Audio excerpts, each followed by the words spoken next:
What is it that men deeply desire? What is it that they most want inside their hearts, inside their minds? But many of them are really afraid to ask, or they don't even know how to articulate that particular need. Today, I'm going to share with you 7 things that men deeply desire, but rarely ask for, so that you can create an even closer connection. But first, let's take a look at why is it that men have such a hard time asking for these particular needs to be met. Most men grew up with conditioning that their job is to be strong and tough. They're little warriors, right? And the stronger and tougher they are, the more rewards they got. The weaker they are, the less they got. Weakness was associated with undesirability, right? Those who were strong, those who were tough, those were the ones who got the rewards in the success in the business. They got rewards with women. We've seen it in toys. We've seen it in growing up in movies and TV shows. It was the strong and the tough. So we've been conditioned as men to ignore the parts of us that have these needs and just toughen up and instead be strong. Because many men have associated that verbalizing these needs actually shows weakness, when that's actually not the case at all. Many men have learned to simply disconnect from those feelings, disconnect from those needs, and simply toughen up and be strong because that's what they believe the world is demanding of them. So unless your man has actually done a bunch of inner work, to know what he's feeling, to be in touch with those emotions, and know what he needs and articulate them, chances are he doesn't really understand the underlying layers of emotions that he's experiencing, let alone how to articulate them. For example, I remember the very first time I learned about what the Gottman Institute defined as the anger iceberg. Now, if you know about the anger iceberg, it probably created that aha moment in you like it did me. If you don't know about the anger iceberg, prepare to have your mind blown right now because it is profound. And basically what the Gottman Institute discovered is that this emotion of anger, which is what most men have been conditioned, that's really the main emotion you're allowed to feel, is anger. But anger is often a secondary emotion. Just like an iceberg has the tip of the iceberg is 10% is above the surface, 90% is below the surface.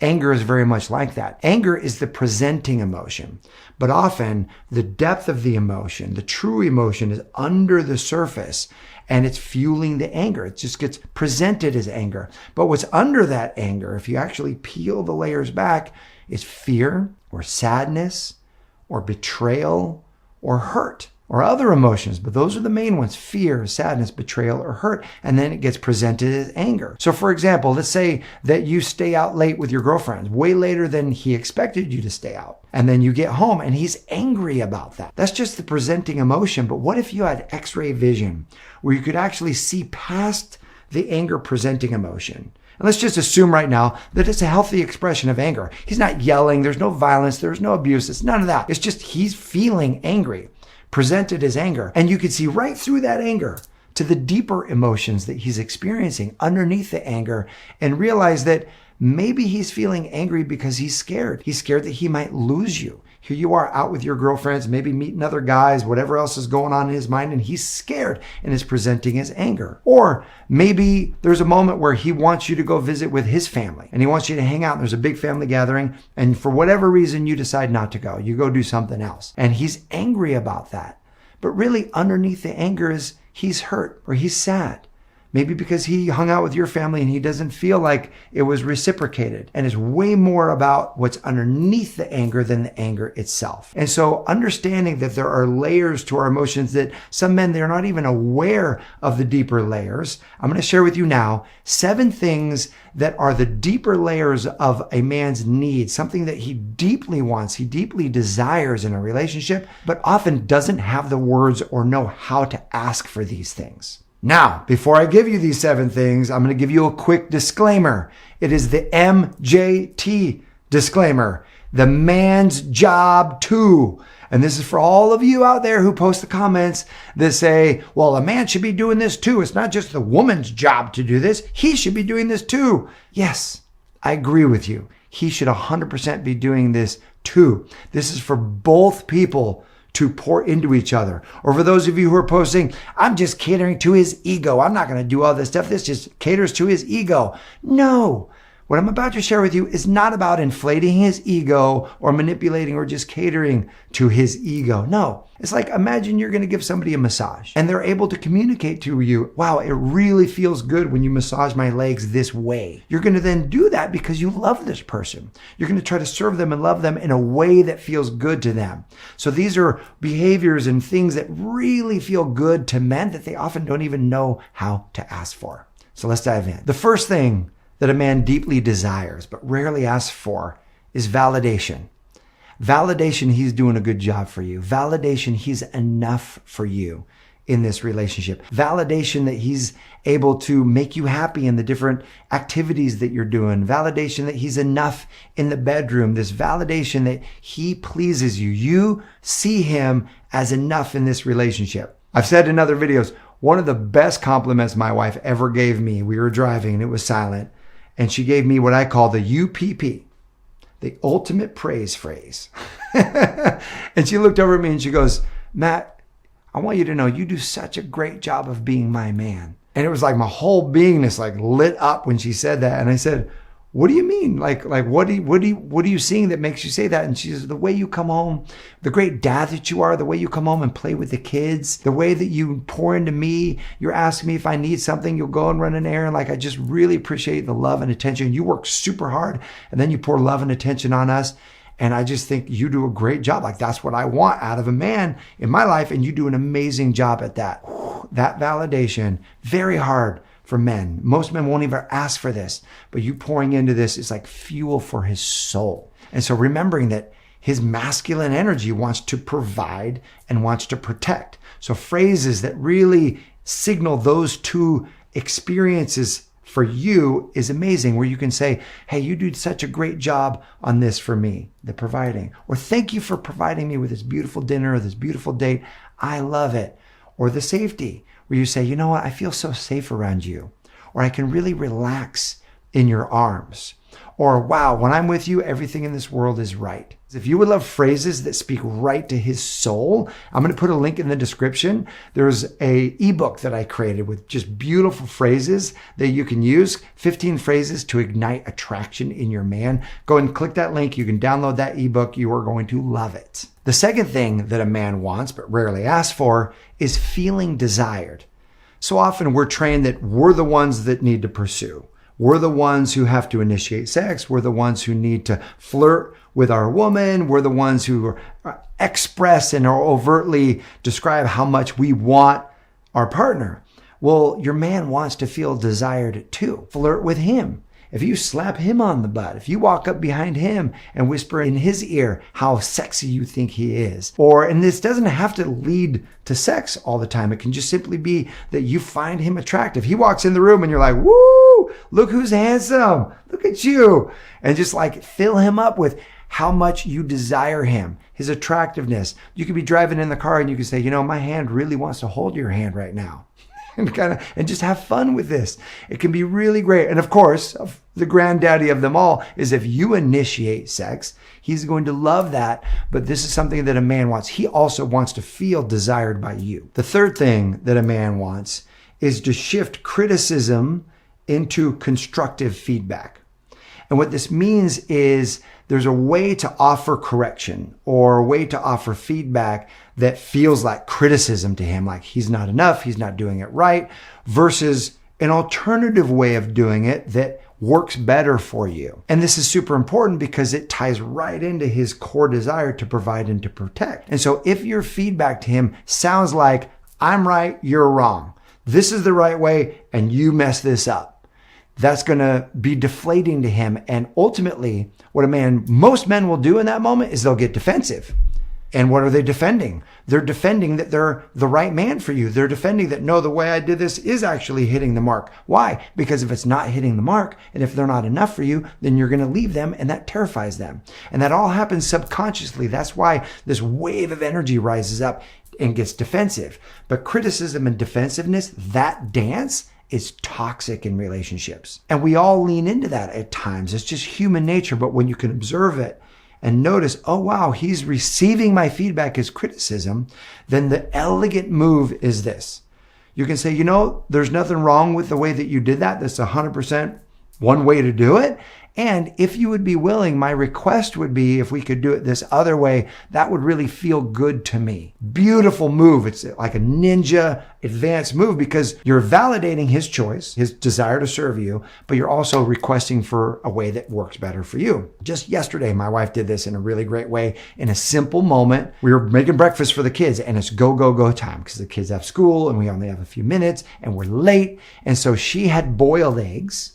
And they were cold and in the fridge and they weren't peeled yet. And we only had a few minutes. And so I had gotten down there early and I was making the breakfast and she comes down and she gets out the boiled eggs. And I'm like, hey, babe, it's going to take too long to peel the egg and then to heat up the egg. Let me just do scrambled eggs real quick. And so she was like halfway done peeling it. And I just cracked a couple and scrambled them and gave them to the kids. She didn't like that at all because I overrode her in that moment and gave the scrambled eggs instead of the boiled eggs, which she was working on. And so she came back to me afterwards, sent the kids off. I dropped them off, came home, and this was brilliant. She goes, Matt, I just want to share with you some energy I just want to clear in my system because that really didn't work for me in that moment. She goes, you were right. It was faster to scramble the eggs. Like that was a faster way to do it. And I was already in process of making the choice and giving them the hard-boiled eggs. And so my request is this. If you see me in process of doing one path, just have my back. Just lean in. Even if it's not the fastest way, just lean in and support me. Would you be willing to do that for me? And I said, you know what, babe? Thank you for doing that. I can absolutely lean in and support you in that way. And what was wild is the moment the conversation started, I could feel my natural human defensiveness start to rise. And I could feel myself start to get ready. Like, no, my way was right. It was faster. It was scrambled eggs. They like those too. It's all good. Like, you don't have to correct me all the time, babe. But when she started with that there's more than one right way to do this, and that was a right way, and this is a right way, and then what she would love, I felt that defensiveness drop like 90%. And it was able to access the part of me that really does want way more than who's right and who's wrong, a deep connection with my wife. So when you can move from criticism, which is right and wrong, to constructive feedback, which is both right options, and this one would feel really good to me, that is a beautiful move for really showing love to your man. The next thing that men really, really want, but have a tough time asking for, is emotional safety. What does that mean?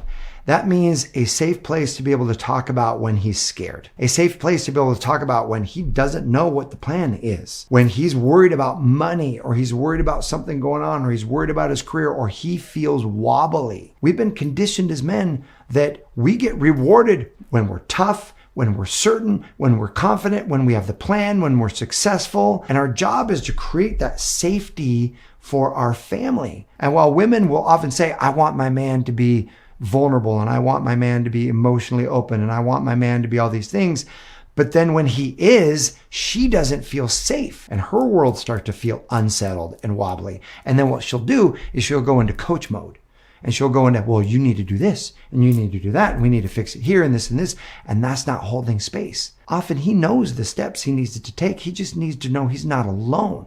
And when you start to coach him, then that's subconsciously communicating that you don't believe he has what it takes. So instead of actually coaching him, a way more powerful move is just to hold space. And you can ask him in that moment. You can say, do you want me to just hold space with you, or are you looking for brainstorming ideas?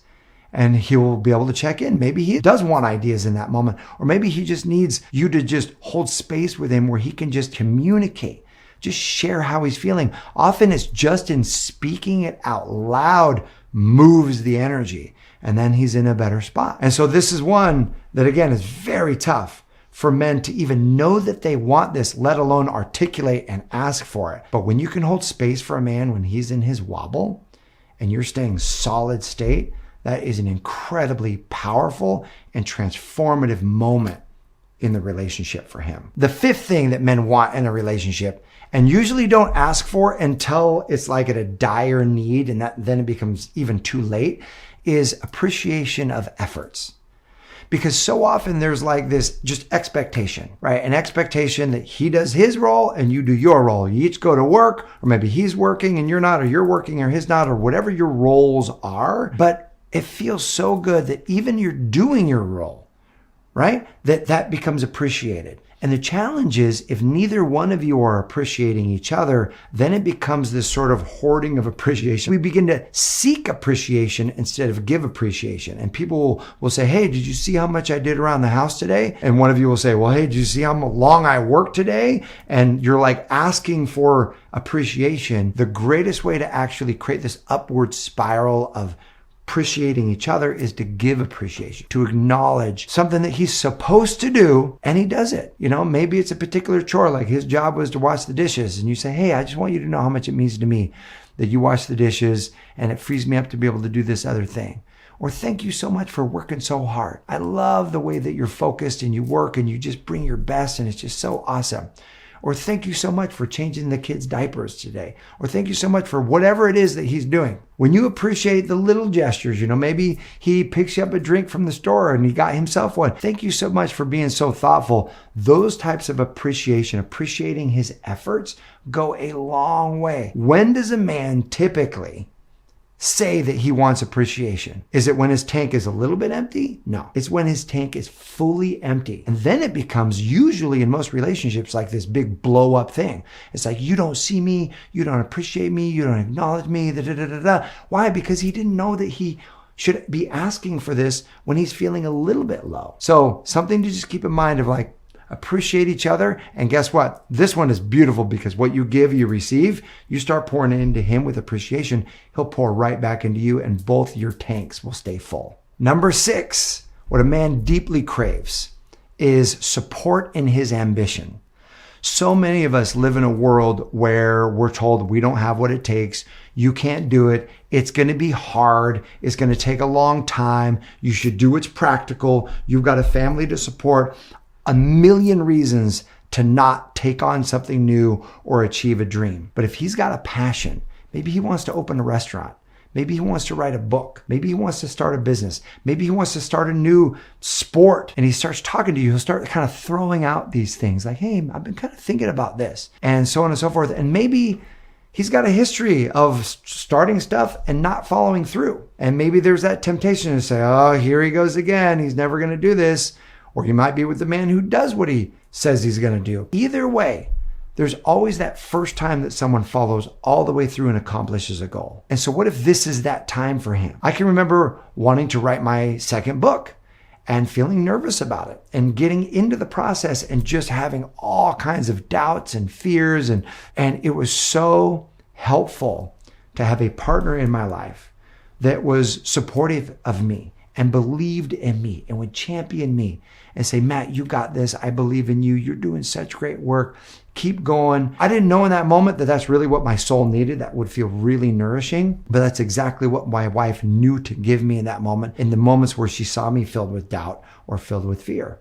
And so supporting your man's ambitions as he supports you in your ambitions creates this beautiful bonding between you. And the 7th thing that men deeply desire, but often don't ask for, is shared interests.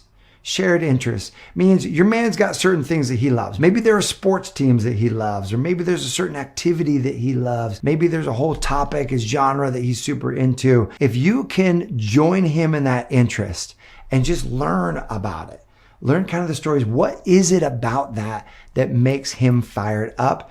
It is a beautiful connection point. One of the greatest stories of this comes from my brother Rich, who is a football fan, specifically the San Francisco 49ers. And so his wife, they've been married 30 years this year. For years, she wasn't into the 49ers.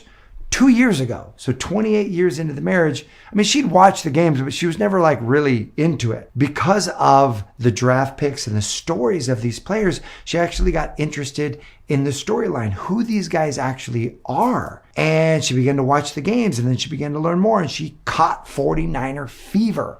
And the 49ers were really good, and they went deep into the playoffs. And one weekend, it was playoffs, and we had a big event, so we couldn't watch the game. My brother's with me. And through the last part of the season, anytime they weren't watching a game together, they would text each other about the game. And she'd say, oh my gosh, did you see that? And fumble and da-da. And she'd be sending all these texts. The last game of the season for them, because this was the playoffs and they lost that game, he texted her and he said, hey, how are you doing? And she sent back the best text in 30 years of their marriage.